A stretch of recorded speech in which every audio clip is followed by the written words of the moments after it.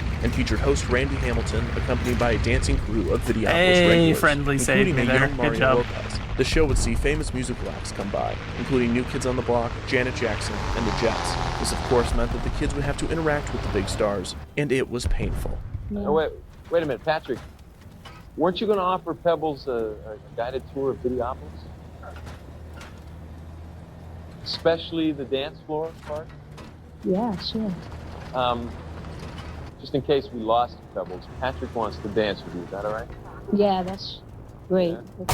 The show would last until 1989, in a monthly show called Videopolis Star Treks, which would follow musicians on and There off are stage, so many whatever of them from just 1987 pushing to across the 1990. open. The 1987 and 1988 Disneyland State Fairs would use the Videopolis stage as a BMX course, and a show featuring Goofy and M4A1 the BMX group The Wizards of Rad. Another was performed. Sherman. In late 1987, Disneyland hosted a fundraiser to benefit the AIDS Project Los Angeles, resulting in thousands of gay people being openly invited into the Magic Kingdom. Many believe that Disney was Disgusting. doing this to distract from their past behavior, such as banning homosexual fast dancing, and Disney agreed, saying they were hosting it to, quote, dismiss finally all that nonsense that happened in the past. Hilariously and sadly, around the same time, 3 gay UCLA students dancing at Disneyland were told by a security guard that they were not allowed to slow down. I was trying to stop They the sued repair so I Disneyland can for just their right to engage in skirt by him and homosexual murder dancing, him. or as the security guard referred to it, touch He dancing. did good. The three settled Hey, out of World War court, II with victory Disney admitting medal. that the security guard violated their anti-discrimination policy. Also, Finally, holy both moly, look at homosexual all fast those dancing and homosexual awards. slow dancing were allowed. Oh at the yeah, happiest especially place for that on Earth. multi-strike for getting 4 In the targets summer with of one bombing 1988, run. a That railroad was... station was added near Videopolis. Yes, just named We the still Videopolis lost. Station, allowing those riding the Disneyland Railroad That's the to hop off crazy at part. Fantasyland. By this point, We're still Videopolis lost, was hosting but- night events Like, for all I got a ages, with some quad press kill, reports cleared an promoting Videopolis entire as an all-ages corner dance of floor, everyone. possibly to calm the We rowdy still teenage lost. crowd. I lost. In It's the just like, summer of bro, what? 1989, the Videopolis Cafe, Bruh. renamed to Videopolis East, opened with the Pleasure What Island is nightclub this, district, man? the only non-adult club in the complex. Videopolis East boasted over 170 screens and an interactive game where computers allowed guests to control the lights and effects in the club. Videopolis East was the only club on Pleasure Island to not This serve takes a alcohol, really and it long was time open to nightly grind from 6 these higher p.m. level to 2 a.m. vehicles doing In it early this way, I'm November not gonna lie. 1989, Disneyland announced that they were going to close yeah. Videopolis to make way for a musical stage show tribute to Oh, the my works of bad, I Walt haven't Disney, been here for a month and entitled a One half. Man's Dream. The Yeah, show, what the which heck, premiered man? the year prior in Tokyo Disneyland, was to celebrate the park's 35th anniversary. Yeah, certainly one of the Disneyland decisions management of said all that time. Videopolis might return Yep. after the show's run, but they were still deciding on its future. In the meantime, they told teens that they could join the rest of park goers for an all-ages dance party at the Tomorrowland Terrace got some dance floor. points we can The spend. regulars took this as the end of their Yeah. favorite hangout spot, and the Videotes were right.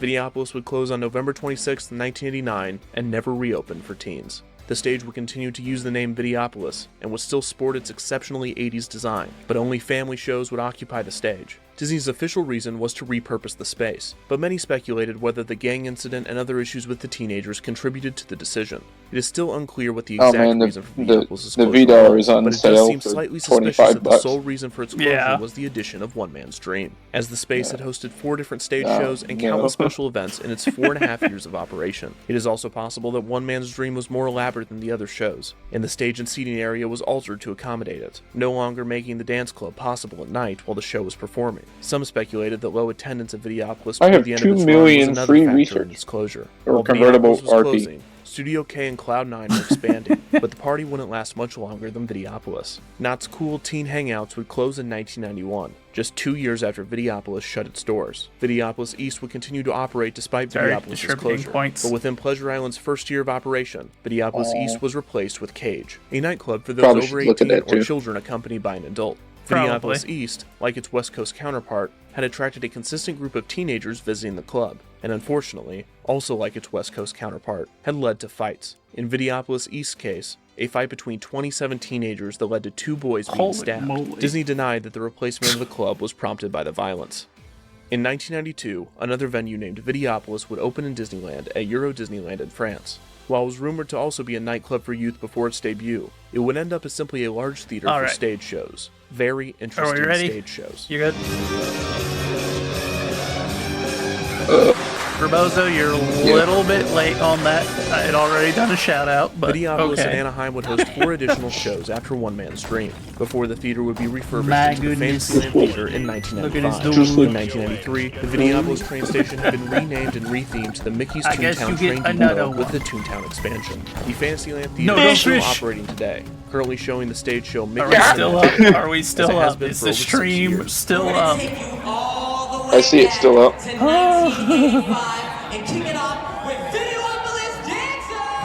Good lord. Videopolis did Rebozo live to trying to see give me one a more heart day attack on out here. January 29th, 2020, when the I got Fantasyland fish Theater was PTSD. transformed back into the nightclub for the Disneyland Fish, and After I'm just Dark like, 80s "Oh, night event. no, The event even not included a again." choreographed FTSD. dance to the club's Yeah. rocking theme. Fish traumatic syndrome. Post-fish traumatic disorder. Perhaps Videopolis was destined to die before the start of the 90s. It was a PFTD. concept I can't born believe specifically from the teenage culture of the 80s, and it died with the decade. Videopolis, despite its many controversies, was a huge success, drawing in thousands of teens on popular nights, and it, along with Eisner's other attractions, resulted in Disneyland's attendance reaching a high of 13 million in both 1987 he and spawned on the other 1988, side. a 30% increase since Eisner took over. You know, I Videopolis didn't is know there was fondly another remembered by side its until I regular looked at the map videos. after Many I lifelong friendships and even marriages began at Videopolis, and the MTV generation of the area I still am thinks of the already teenage taking hangouts as the artillery embodiment fire. of the 80s, whether they were dancing at Studio K and Cloud9 or going to the top at Videopolis. I'm just gonna drive straight to A and, you know, act like I don't know anything. Act like I don't know nobody. Me getting hit in the ammo.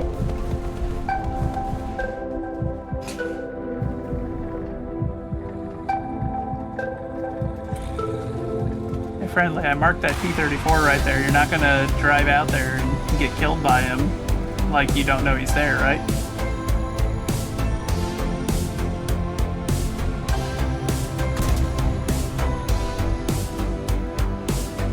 I've just got an idea. It's a brilliant plan of driving straight to B. Wow. I will return and let you know if it worked or not. Okay.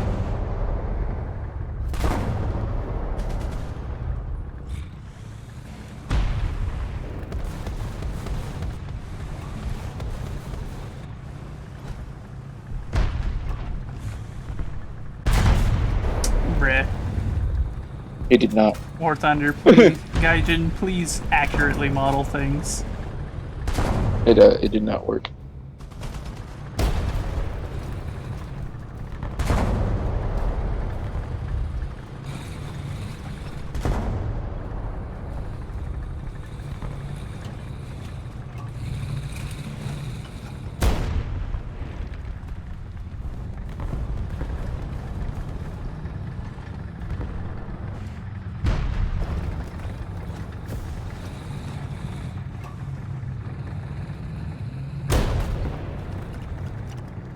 That T-34 is like holed up in a really good spot.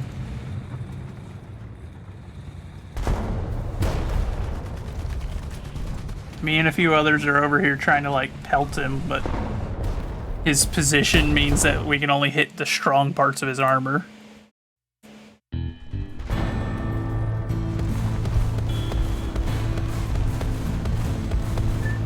In In the How late to target 1950s, damage. Texas-based Oh, okay. property I thought it was developer talking about Angus G. artillery Wynn fire Jr. for a minute. I was like, I visited haven't the called newly artillery in opened a minute. Disneyland What do you in mean? California. After seeing the full potential of theme parks, Wynn decided that he would create his own in the Lone Star State. This led to the development of Six Flags Over Texas, which would open in Arlington in August of 1961.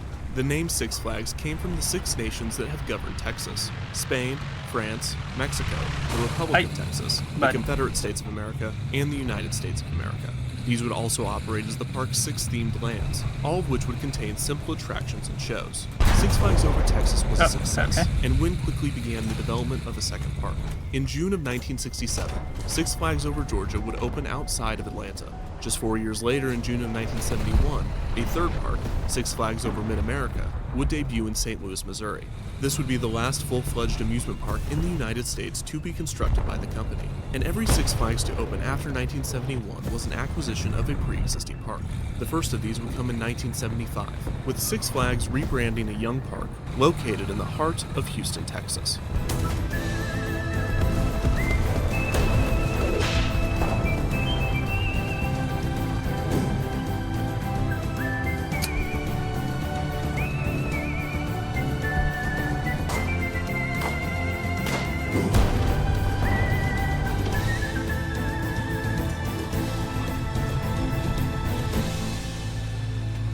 My driver.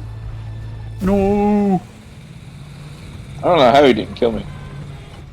This crowd of more than 50,000 attending a Houston Astros baseball game in the world's largest air-conditioned room is but one example of the reason more than 4 million persons annually attend all kinds of events and visitor tours in the Astrodome.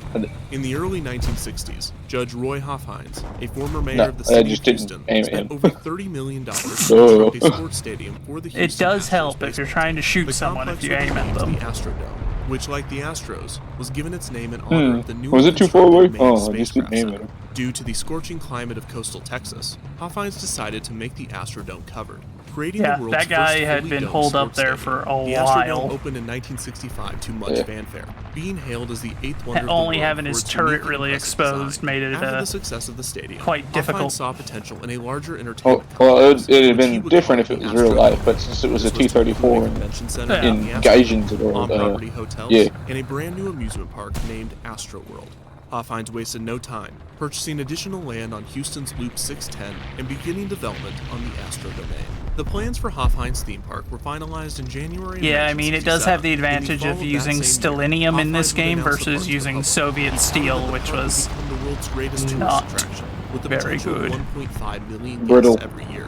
It was Hoffhines too had hard. consulted with management at Disneyland Park as well as Six Flags Over Texas in an attempt to avoid issues that the parks faced during their openings. Hoffhines had purchased around 115 acres They were like, of land harder on the armor other side of the means interstate better from the defense, Astrodome, yeah? and only No. around 57 acres of the plot would be used for the park at opening, with plenty of In room to theory, expand. not in practice. Astro World was designed by architect and Hollywood art director Randall Dwell.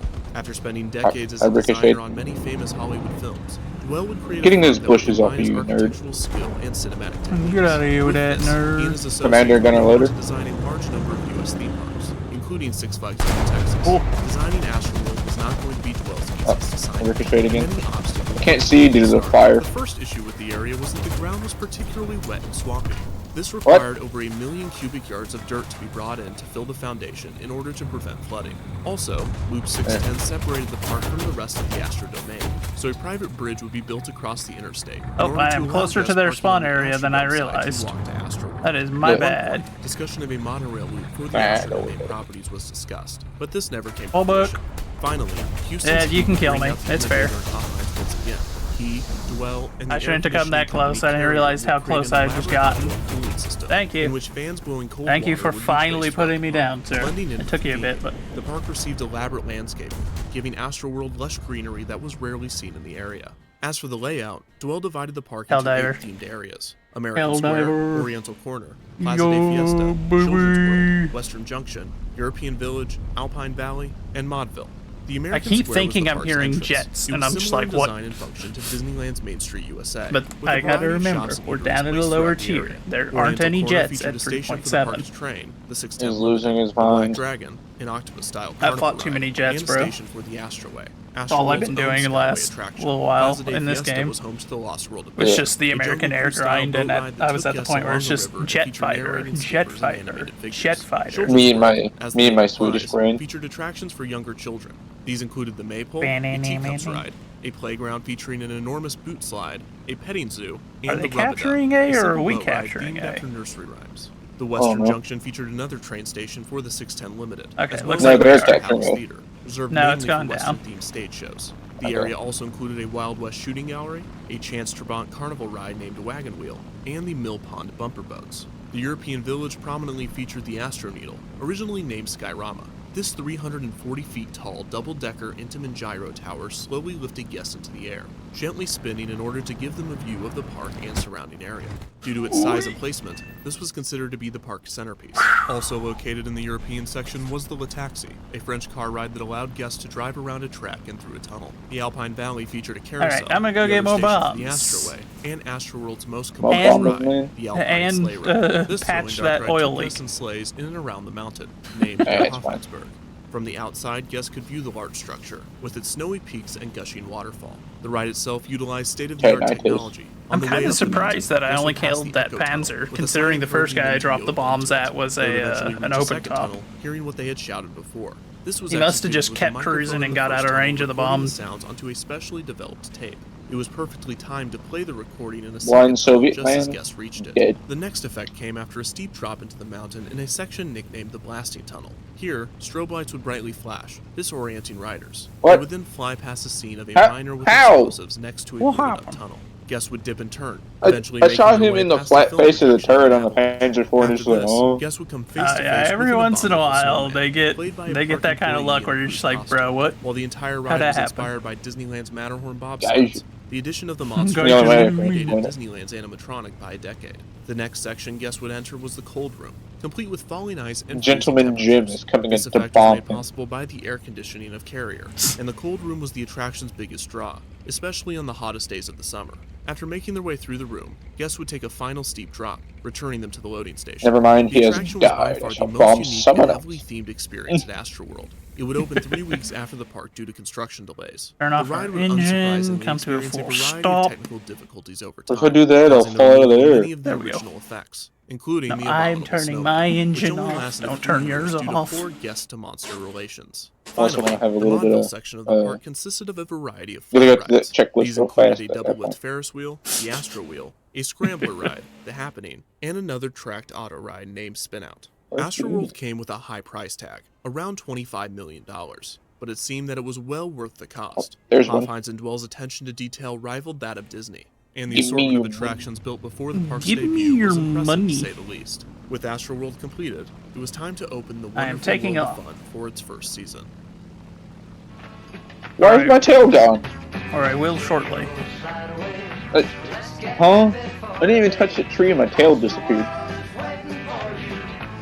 It wasn't even near a tree and my tail disappeared. It said I crashed. My plane just said I can't do this. Come on. Look at the score. Yeah. They're getting taken They almost- apart. They got almost nobody left. So. Astroworld opened its gates Yeah, to the you're public right. on They're down June to 1st, 4 players. 1968. The park saw I've not around seen a 50,000 single plane guests in from its them first this match. weekend, receiving haven't rave either, I reviews for think. its theming, its attractions, and especially That's its shocking. air conditioning. Astroworld was another success for Hofheinz and the Astro Domain, and the planned expansions to the park went forward. The Oriental Corner would receive 2 No new food rides for from Aero me this Development, a log flume named the Bamboo Chute, and a junior What do you coaster mean I'm named not going to get a Serpent. quad The park would bomb receive its kill? first new What theme is planned this? in 1970. What do Fun you Island mean was I can't located in use the my, lagoon in the center of the park and like would feature 2 650 cals to attractions, a tilt evaporate house named the somebody? Wacky Shack, and a roller coaster named the I Swamp mean, you Buggy. could. This was Chance You just I gotta mean, have there's no something light lightly vehicles armored. left. The style was usually Everybody's brutal, just using with a their simple heavy ride stuff lifting now. guests vertically through the coaster's center and then letting gravity spiral. As far as the I've coaster seen. downward. Astroworld's version was unique in that the coaster was designed to look like a giant tree.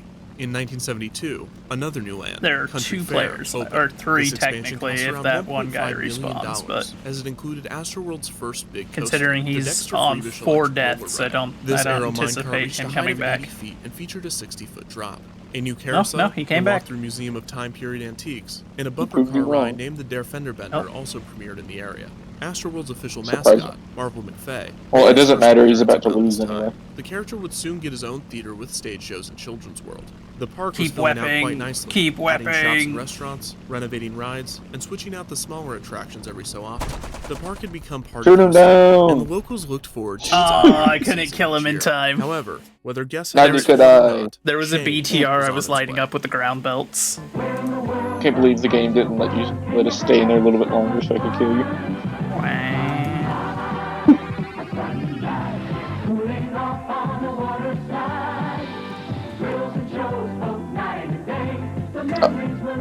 The heck? I'm bleeding? Oh well. Right. How are you always just like randomly bleeding? What's going on? I don't know. My man. It's fine. It'll close itself up. The If it biggest doesn't, change to Astroworld in its early years came in 1975. you know, we'll figure that out later. Less than a decade after the park opened, Hofheinz, hindered by health and financial issues, decided to lease Run my out hand down my to arm, Six like, Flags oh. with an option to purchase, which the company would do before the 1976 season. Frozen Being their Pass first Over here, battle. Six Oh Flags was dear. eager to over make here it their leaking own. like a In sieve. 1976, I'm the Coney Island bleeding. area would open in Astroworld. This would bring a new theater What and a happened? fan favorite coaster, the Texas Cyclone. I don't have Six my Flags confusion considered blood loss relocating and Coney speed Island in Cyclone general. to Houston, but after Yeah, so factoring we in the got cost of a bit of a transporting the down tier existing by the ride, look of it. decided to build a new attraction Yeah, a little based bit. off the classic coaster. We're not the Reaching top, speeds of but we're 60 not miles per hour and dropping guests 92 feet. The wooden So I coaster imagine was that one of means the first 4.0. of its kind when it opened. The Texas Oh yeah, what the heck? Cyclone Why did dazzled Spawn know guests he's and facing it that made the way? park a must for many thrill seekers. I The don't know. Texas Cyclone would soon be labeled the It's number Austin. one coaster in the world. There's a In 4.0 right there. 1978, the Shuttle Loop coaster Grease Lightning opened in the Western It's probably a This 4-7 match. coaster, manufactured Well, not a by 4-7 match. I was gonna say, I was like, I don't know about all that. once forward after Probably like a launch, and 4-3 then match or again something, right? backwards. 2 years later in 1980, Astroworld would receive another Oh, major no. expansion. Thunder River, the world's first river rapids ride, would open at the park. While a common ride type now, Like this was how, the first of its kind, despite and a both of huge ours win for being Astroworld. both In fully 1983, upgraded, if I drive in your Skyscreamer, tracks an intimate that you drop leave, tower, I drive would slower. debut in the Plaza de Fiesta section of the park. The tower was 143 This feet makes tall sense. and dropped guests down onto a piece of curved track. This same year, the Alpine sleigh ride would close due to high maintenance costs, leaving the mountain abandoned. The ambitious ride had a 15-year artillery in run the at town. Astroworld. 1983 would also see Waterworld, a separate water park, open next door. The park featured a standard array of slides and pools. A year later in 1984, Astroworld received the Aero Suspended Coaster XLR8, or Accelerate, which would be placed in the Plaza de Fiesta area. Its track would dangle guests directly over the Lost World adventure, which had been renamed to the River of No Return. In its later years, the coaster would turn around some of its cars, allowing guests to choose between riding the coaster facing forward or backwards. This was also the time that Six Flags acquired the rights to the Looney Tunes characters from Warner Brothers, and Time Warner was becoming increasingly interested in the chain of theme parks. The Houston park was at the mercy of the Six Flags Corporation, but so far, it had A lot of treated artillery Astroworld on this poor extremely little well, village. constantly bringing new rides, attractions, and experiences. Six The Flags third was or fourth actively making the park barrage. better, and they had more improvements planned for the coming years. Man, I just tried to scout a rock. This fall, make your I'm in visible detection Astroworld zone. go even Okay. further with I may super pull back a savings little from bit, Long though. John Silver's. Now through November 20th. Bad. Save $4 on your Astroworld Yeah, I mean, on tickets. this one, it's kind of easy to accidentally do it, just because, you know, They moved the spawn forward. yeah, the spawn is so far forward on this side, it's just like, it's impossible not to accidentally if Yeah. you're pushing up. In the mid-1980s, a dance There's no longer a guy. would open I just saw his because turret it pop seems up that no over the theme hill. park was safe in the 80s. A Houston MTV-style dance But there's a show guy. would be shot here, named Video There City. is no more This is man. also the year that Halloween And the festivities guy began. is no more. In 1987, a new attraction called He Loading probably Starship just would spawned debut. over there A too and year started later, driving. the water ride Tidal Wave replaced the Most river, likely. which had been rethemed to the wetlands a few years prior. This marked an end to the attraction's 20-year run. In 1989, a new steel coaster, Viper, opened in the Oriental Village. The coaster was 80 feet tall, had a small tunnel on the first drop, and featured one inversion. The next year, another new coaster, Ultra Twister, would open. This unique ride was a pipeline roller coaster and had previously operated at Six Flags Great Adventure before being moved to the Houston Park. This was the only ride of its kind in the United States, as the coaster had originated in That's a Japan. friendly, bro. In 1993, Astroworld opened a major new attraction. The ride was named Batman the Escape. This stand-up coaster had been a resident at 2 previous Six Flags parks before making its way to Astroworld. Here, it would be themed to the DC comic superhero. The I was main just like, villain bro, of the what ride you was doing? the Penguin. It's totally an enemy. Yes, I'm just confused. I don't know if it's The on featured actually. areas themed to Arctic Park and Gotham City cold storage. The coaster itself had little theming apart from Was that a regular smoke and shell he hit me with, or striped did you pop The a attraction smoke? was quite rough, jostling guests throughout the ride, but it was extremely popular despite No, that was him. Next to Batman the Escape, I Six traded Flags with that finally Panzer found IV a though. use for I the don't know why he abandoned shot me with a leftover smoke from the shell. online sleigh ride. This show He's like, become "Ah." home to the He Batcave. panicked. Guests on their way His to loader Batman the Escape choke. could walk Put inside in the wrong Bruce shell. Wayne's secret lair and see I some of his guess. gadgets, the Batman suit, I'm in my and even plane the now. Batmobile. The same year that Batman the Escape opened, Time Warner would complete its takeover of the Six Flags Corporation. Little changed for the Six Flags parks under the new management, as they had been using Warner Brothers properties for years by then. The parks had nothing to worry about for the time being. However, this moment of peace would not last long. In 1995, an indoor coaster, the Mayan Mindbender, would open at Astroworld. This was a fairly tame ride, but the dark added an extra thrill to the experience, non-pen. and the extra theming was appreciated. Where? A few years later, in 1998, an even more detailed attraction, a drop tower named Dungeon Drop. How did you? would Oh, open. it's This because ride my was themed loader after got Castle, killed by the and it had smoke an shell. impressively themed queue. This year also God saw only the knows addition of how, Taz's but- Texas Tornado, a Schwarzkopf traveling coaster with multiple loops. Hell This was all diver. minor news compared to what was Come happening to Six forth. Flags as a whole. Time Warner had been approached by a company An named H6K Premier Parks. my The man, what are corporation, you which had doing? only begun operation in 1982, was purchasing as many regional amusement parks as corporately possible. After going public in 1996, they now I had don't the know what funds that fella's necessary to thinking, purchase the guy Six in the Flags parks off of H6K. Time Warner's hands. Time Warner, Man's in a which had recently flying begun selling boat. other aspects of their business, agreed.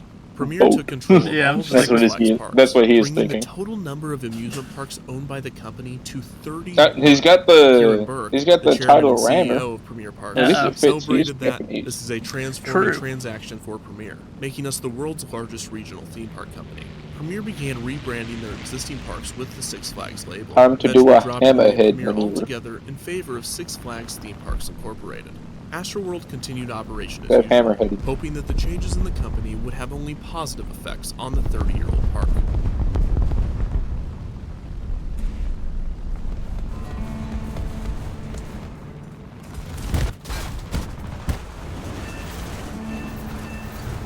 Jesus Christ. Yeah, Years baby. after the acquisition by Premier, I'm Six gonna Flags die, Astroworld but was yeah, virtually the same. The baby. last major ride the park had received was 1999. They did a close flyby for your final moment. Apart from a couple of new carnival rides and a few repainted I'll take it, I got a quad. Astroworld was stagnant. The park has Yeah. undergone a lot of Another change one. in the past Yup. 37 years. Second Many quad fan today. Why is that man attractions using a were moved, desert such as camo on the Excalibur sand? in 1998 and even On the the sand? Astroworld in 2000. Still, the majority of the park's signature attractions remain. English is my including first Dungeon language. Drop, Looping Indeed. Starship, Tidal Wave, Thunder River, the Astroway, Bamboo Shoot, the Antique Taxi, Why is he using a desert camo? Mayan Mindbender, Grease Lightning, Batman the Also, Escape, now I've got a Accelerate, B-51 with two Viper, 500-pound bombs, so Serpent, let's see if I can and get the some more Texas bomb Cyclone. kills. The park had entertained many guests in the nearly 40 I was years not of content operation. with my While quads, the give park me had been more. receiving less attention and experiencing more issues, it was still beloved by the citizens of Houston and the guests that visited. Where are all And the none of light them could have tanks? expected what was about to happen. Don't know. Turn out the Dead, lights, the most likely. party's over. 37 Mostly, years yeah. of Houston history have come to a close. Six Flags Astroworld shut down for good this evening. Well, they said it would happen about 6. It took longer. I'm gonna cut the because throttle, some fans just didn't want to pitched to say 90 and 11 News hammerhead. reporter Jeremy Diesel was there tonight for the final ride. He I didn't joins even us have I to love use doing the. it. I didn't even drop any Jeremy. bombs on him. That's right. It took I about just 2 strafed him extra for a hours minute. to get folks out of the lines for those rides and out of the parks. I did another hammerhead Astroworld maneuver. over the years has been known for all of its thrills and its screams, and on closing day, you can add tears to the list. Oh, there's a guy. September Yeah, I was 12th, gonna say, I hear an enemy 2005, aircraft. CEO Kieran Burke announced that server, Astroworld would server, not reopen server. for the 2006 season. Holy. Many reasons were cited for its closure, including decreased quality. I can't of staff, believe I survived increasingly that. rude guests, decreased attendance, and an unfortunate circumstance. Since Astroworld was separated from Yeah, the the- Astro domain He's on as fire. Six Flags acquired it, I'm the park had dead. been leasing parking from the complex. Unfortunately, when the Houston Texans were created in 2002, a new stadium was built next to the existing Astrodome. This would Yeah, not only that be used that for server football games, lag but it would also did host not Houston's help me biggest at events, all. including the Houston I lost Livestock so Show much Rodeo. momentum This because it caused was like, parking hey, disputes you between were Astroworld slightly and the stadium. turning, but All we these lagged, issues led Six so Flags you're to decide rolling that it was now. time to close the park. Or maybe it was something else. Perhaps all of the aforementioned issues were not just a series of misfortunes Six Flags had to endure. It was quite the opposite, really. While Six Flags was quick to point out all of the problems the park was facing, they did not mention that their company was in over $2 billion of debt. Premier had not stopped purchasing parks after obtaining Six You Flags. know, you guys can The keep company thinking that you're continued its safe. acquisitions, Just doing a both in full the US 90 and degree abroad, pull. at a rate that was Or not. unsustainable. The tipping point came in the early 2000s. Yeah, that doesn't always with work. The company's debt It works becoming for so some large It that never shareholders works. began to It never take works for In an the attempt to avoid Jacks. bankruptcy, Six Flags began selling off A full all of their 90 after international going parks, straight, and then he looked just within the sits there US for a to see second. which ones they could do without. Astroworld, which had been long neglected, caught their attention, despite the issues being their own fault. Poor management could be attributed to no attention from corporate. Weak attendance was because there was little to no Alright, I'm gonna go investment land and made rearm. for nearly a decade. And the rude behavior by guests could be due to the park decreasing their season pass price, turning the park into a cheap babysitting service for parents in the area. Also, there were many potential solutions to the parking dispute, but Six Flags, now possessed by a company with an itchy trigger finger and $2 billion of self-imposed debt, saw their window. Since Astroworld was directly next door to Houston's brand new sports and events complex, the company believed that this was a perfect time to sell, as the property value for the surrounding area to the stadium was at its highest. They expected to receive $150 million going for crazy. the land, and planned to send many of Astroworld's attractions to different parks, which would potentially increase revenue at those locations. That was crazy once. That was Astroworld would crazy see its once. final guests on Put me in a October room. 30th, They locked me in a 2005. room. Demolition would A begin rubber the room. very next day. A rubber Some of the room with rides, rats. such as Dungeon Drop, And Tidal the Race, rats I'm the scared rat. me Thriller, crazy. Yeah. Behind the Escape, You and Rebozo. I'm the rat. You and Others Rebozo were not so are my lucky. personal Casualties rats included in this Thunder River, this the place. Blue Chute, the Astro And this Way, asylum that we call a Viper, stream. Serpent, and even the Texas. Don't worry. Epitome. Welcome in, my friend. How are you? Thank you for the raid. Oh, they raided. Nearly half of what Six Flags expected. My, This prompted the almost, firing of Kieran Burke, and a new creative CEO was response left to to deal a with raid. the mess. Indeed. The following years would be difficult for Six Flags, with many Let of the me parks give being you closed or a stripped of shout its out, branding. my But friend. Astroworld's story was How already was your over. stream? How As did of it go? 2018, What were you the lot playing? formerly occupied by the Or what bar is were empty you and doing is if you rarely weren't playing utilized something, apart of from course? infrequent special events. It is used occasionally, and ironically, for additional parking for the stadium across the interstate. The neighboring Astrodome saw a similar fate, and now My sits assault had to be unused, halted leaving for a nearly moment. the entire Astro domain abandoned. Astroworld is a rare instance of an entire park being A mercy demolished, for the enemy and it is team. especially shocking given its size. Not only were numerous rides and attractions Well, yeah, lost, considering the you world that they killed inhabited was 7 of lost as them. well. I may have Not accidentally resolved. just taken a It's not screenshot for no reason. It is just the loss of the Need to park. raise control up, has you're a doing screenshot well. button. You're reading Hosea and Jeremiah. I see, I see. Well, you have a good rest of your day. God bless you, my friend. It's alright. If you got stuff to go do your stuff. Those that yearn to go back Have to a good Houston's day. wonderful world. Bye, Epitome. Thank you. I'll take good care of your chat. Chat, we're learning about defunct parks, like amusement parks, and dying in a coal mine that is War Thunder. And listening to the crazy voice and notice me. Yep. Playing in the sunshine, we make people happy. Aww. I almost got a chance to kill that archer. He got splashed by the rockets right as I was like drawing a bead on him, and I'm just like, oh man. You see a rocket fire, you're like, my kill. No.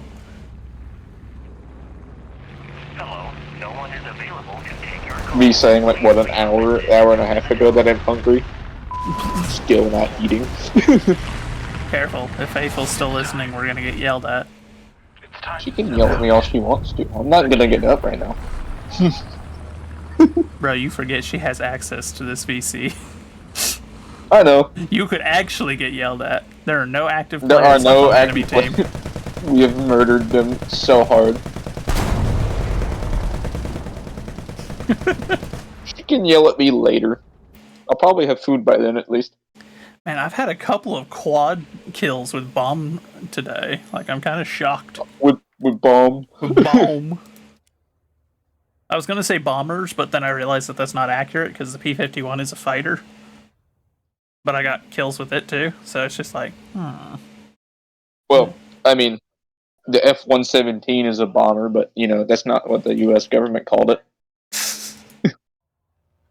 On December 17, 1903, Orville and Wilbur Wright made 4 flights so of the much powered money. flying machine, with the I'm final making pass of the day hand lasting a over record fist out 59 here. seconds. The brothers had been experimenting with flight for over 4 years, let me and to say that their activate flying this. machine's That'll give successful me run would change the 15% world more would be an understatement. Silver Lions. The years immediately following the brothers' flight would see the most. I look at the amount of Silver Lions I have. Scrambling to create a machine It still wouldn't be enough to buy a house. Engine-powered flight, or as it was now known as, an airplane. Innovation would improve the machine's functionality, as well as lead to several different designs and models. The conflict of World War I. Yeah, I know you have like development of the almost airplane further, 700,000. and mail Yeah, you delivered still by don't have airship enough for the commercial house. promise. Airships led to the creation of the first airline in 1909, and the first commercial airplane took flight on January 1st, 1914. Between St. Petersburg and Tampa, Florida, with a single passenger, the former mayor of St. It is Petersburg liking this gained map a the lot today, $400 isn't it? ticket, which would be just This under is like what, $10,000 4 or today. 5 times After now World that we've War been I, here. The United States Postal Service created an elaborate network Which of I'm not a flights huge for fan airmen, of, but and it you know. offered contracts to a few independent You're not a huge companies fan to fulfill begin the with. services on these routes. These True. airlines would develop into some of today's most recognizable names in commercial I mean, if you aviation. throw me... we got the other side this Airlines, time at least. American Airlines, and United Airlines. However, there was one company that came out of the airline boom that travelers no longer see at the terminal, but is immediately recognizable to many, especially those traveling to Orlando, Florida to visit a brand new vacation destination in the early 70s. Yep. That's the wrong button. It goes, oh, we're going home. Put it in reverse, Terry.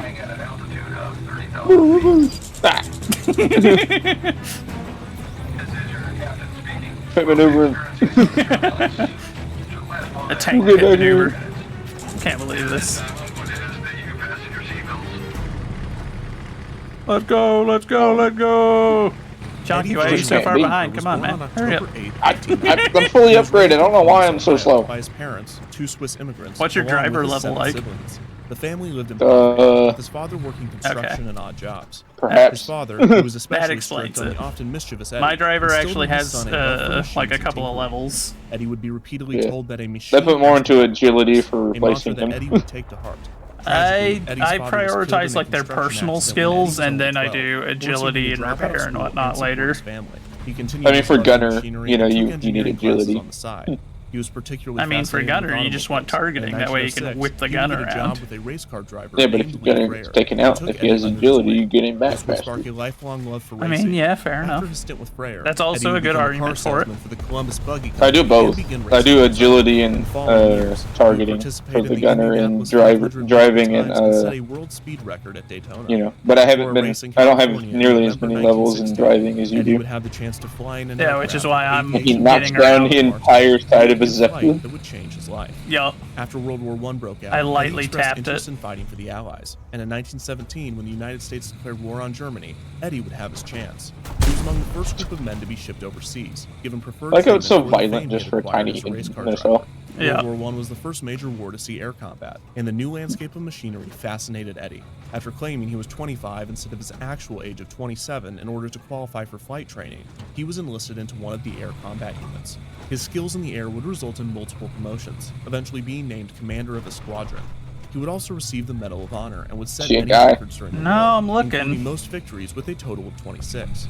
His service would give him Aw, nationwide that's a acclaim, dead and he would be tank, so treated now I as a don't get to celebrity mark and the most anything for a recognizable while. aviator in the country.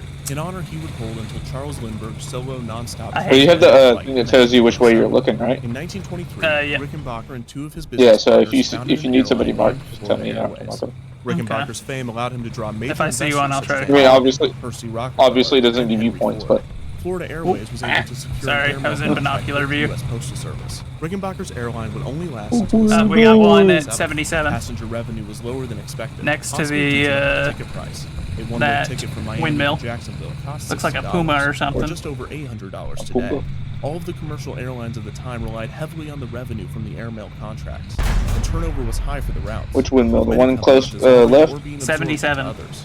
For instance, just 2 No, months he's after at Florida 81. Airways He's ceased moving across the operations, field. a man named Harold Pitcairn would take Oh, over that Florida one. Airways Yes. mail route with his airline. My man, I was Pitcairn giving you the Aviation. direction Just 2 years after to that, mean, a man named that Clement way. Hughes would purchase Pitcairn Aviation and absolve it into his company, North American Aviation. I shot over the him. company's name from It's less than 800. to Eastern Air Transport, Got him. as all of the airline's routes at the time were on the east coast of the United States. General Motors would purchase North You know, I American can't count Aviation and sometimes. therefore Eastern Air Transport in You don't gotta count, you just gotta look at the This was number. under the guidance of none other than Eddie can't read either. who would as a result become Eastern's general manager in 1933. He would This combine dude. the assets from Florida Airways with There's a guy in Eastern front of me. Transport to create Eastern Airlines. 5 years later, in There was a guy in 1938, front of me. Rickenbacker There's and another others guy. buy Eastern from General Oh, Motors no. for $3.5 million. Rickenbacker I would killed invest one, heavily in the company's but employees, it's a offering benefits and improving He's work looking. conditions. He was This looking would lead toward to a you. rapid expansion Panzer for Eastern, 4H. with Rickenbacker finally finding a solid business venture after years of failures. Unfortunately, it seemed that Eddie's luck was short-lived.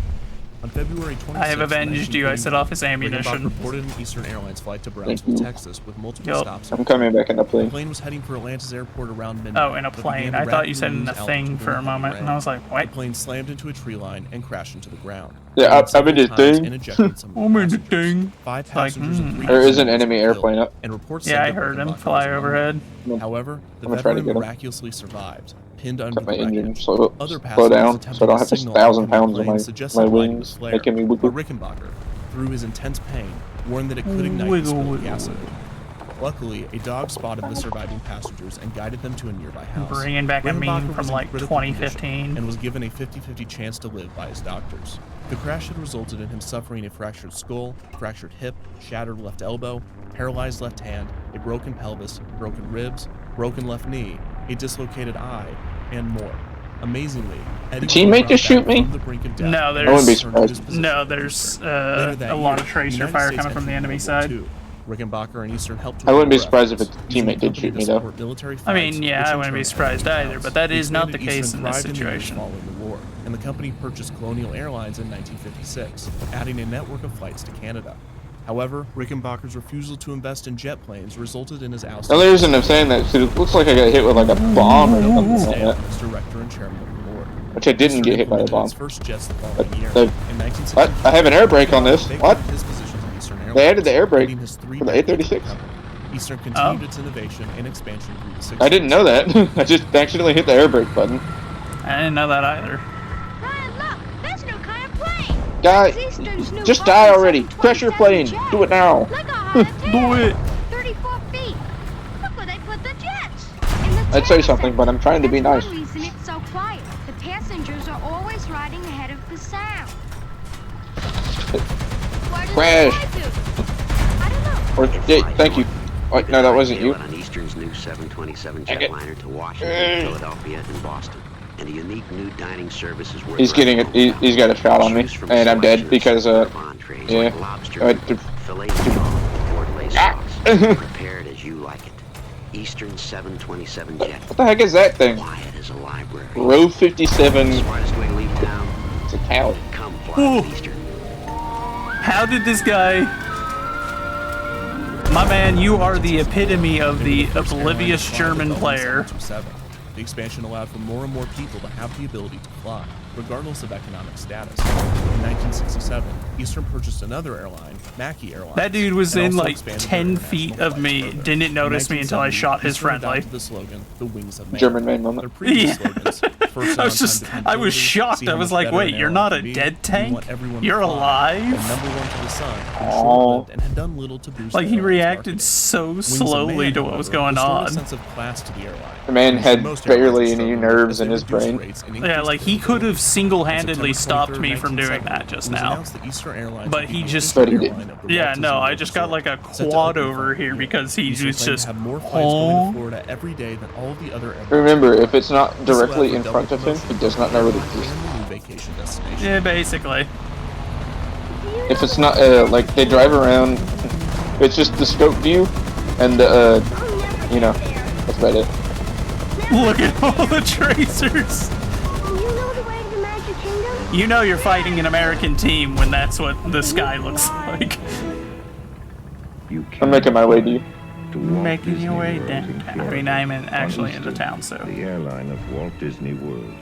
The Wings of I'm not going too fast. Eastern began offering vacation packages for trips to the Fair. resort, and children I mean, flying Eastern to Orlando fast enough were to be given a considered fun walking flight bag. fast. Inside was Mickey and Minnie hand puppets, a paper Mickey mask, Miles Magic fast. Kingdom themed games and puzzles, a DIY. I was going to say, even a slow and tank other is serial typically box going to be caliber faster items. than The you know, largest being on obligation foot. for Eastern's end of the contract, Unless it's in British. Yep.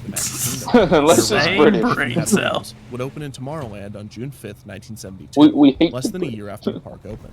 Their The tank Somnum design Mover is ride took guests through different I just scenes hate the of Eastern's British. premier travel destinations. I just hate the such as British. Mexico, Puerto Rico, I don't need to and put a Bahamas, stipulation on all there about showcased tank with simple design. sets It's and just projectors. I The don't most like unique part them. of the ride was the speed room, a tunnel with a film projection that wrapped around an inclined I'm lift. not a fan This gave of the them. illusion that you were taking off in a plane, with fans blowing to simulate the experience. The most memorable part of the ride was the theme song written by Disney composer Buddy Baker, which is either sweet or slightly sinister sounding depending on the viewer. Why would you fly toward me? It's almost like I have 650 pounds or something. That guy just got evaporated. There's a Panzer 3L over where that Sherman just got killed. Once guests exited the ride, they were greeted by an Eastern Airlines travel agent willing to book their next vacation with the airline. This is similar to the design of Chevrolet's Test Track sponsorship today.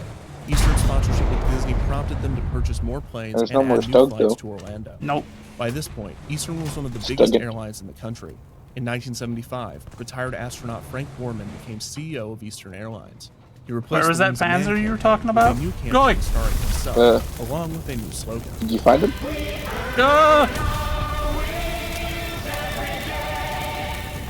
In 1977, I've finally been Eastern put the first to, US airline to fly I've the been made Airbus to stop. A300 jet. They would also launch the Boeing 757 in 1982. However, these purchases combined with high oil That's prices okay. put Eastern Held deep in diver debt. time. Yep, They had I marked him difficulty before he competing killed with me. airlines offering lower fares. He also had an And its AA campaign to travel stress past quality him over behind him, price did one of the little to half sway tracks with consumers. the On top of triple. this, most of the airline's workforce were Okay. unionized, making it difficult to compete with I can't other remember what that airlines one is, employing but I figured non-union that's enough workers, such as information for you to know people what I'm express. talking about. Each attempt to cut wages Yeah, against one of the the will of the skidivs, union 'cause- resulted in massive strikes among the workforce. Both sides began to sabotage the other. Like, which way was the half track going? He was heading left. left. He was heading left. Hour and a half. I can go in there and I can pull deal the with him. maintenance I can't deal with manual the out. There's a manual in Panzer. there that All right. changes Well, the I'm Right. approaching in a hell diver, so I can handle him. So basically, that's what we were doing. You handle him. I'll do it the other way. Is he still where I had marked him?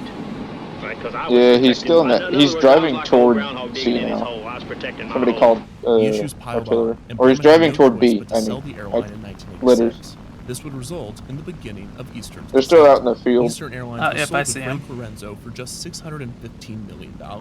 Lorenzo was one of the He's most gonna cross infamous right in front of you. union busters of his time. His deregulation strategies were aggressive, Trying to step in an and many ambush. described them as heartless and cruel. He's got If his you don't kill AA him. with him. Lorenzo had acquired the All right. struggling Texas International. I got them Airlines. both. He and his business partner Yippee. Robert Carney And I got to save the $1,200 airline bucks. by offering cheaper fares and restructuring the routes. I Lorenzo get then $1,200 attempted to just take for over both witnessing National murder. Airlines and Trans World Airlines, but failed to do both. Lorenzo Just evaporated those I hit guys. every wrong button under the sun for that engagement, and I still survived. In 1980, the formation Don't of the worry. latter allowed Lorenzo to hire non-union employees for, in some cases, half the price. Any enemy angering planes? the current employees. Yeah, I'm Texas. chasing one. New York Air also became a Okay. major competitor for Eastern Airlines, forcing them to lower. He is fares flying and real low, contracts trying as to he avoid sought getting to shot direct at. labor contracts or get around them the same way that Lorenzo did. He's The next fighting year, America. Lorenzo aggressively pursued do not blame purchase of him. Continental Airlines, which was strongly opposed. There was a by newspaper Feldman, flying through the air. I thought it was a president of the plane. I airline. whipped my Feldman turret attempted toward to it. dilute Lorenzo's shares by giving his employees a majority stock in the company, but the plan failed when the banks pulled out. After a lengthy battle, Lorenzo won, and Feldman, overcome with depression over what would be the loss of his company, on top of the personal struggle of losing his wife. You got the guy who to killed cancer the me. year before, Yeah, I tragically just chased him down and shot him. Lorenzo's takeover at Continental was poorly timed, as the company and the nation's economy were in dire We got any straits. more Continental's ground unions, targets who for me? had opposed I still Lorenzo got from the two start, 500s. did not back down, and they There would might be a strike guy in near me. I just saw a 1983. tank shell fly All across of the this field. gave Lorenzo the opportunity to file for Chapter 11 bankruptcy yeah, I see a protection, guy. allowing him to lay Where off at? the majority of the workforce and void union contracts. Oh, The company yep. began hiring That'll more do. employees at lower wages, notably cutting Trying to get private his wages track. in half, and the company was able to turn a profit the following He year. hit the building. Eastern took notice of the Okay, he got tactics, killed. and management suggested that if the union did not offer concessions, that a similar another course of guy. action to Lorenzo's might be taken. In a video message from Borman to his employees, he made his case. We are really All right, I'm coming around. a fundamental I'll make a pass decision on that as target. as a family here. There's an enemy air coming in. He's behind the yak. I told you so. You know, Okay. and I'm quite convinced that many of you think I've been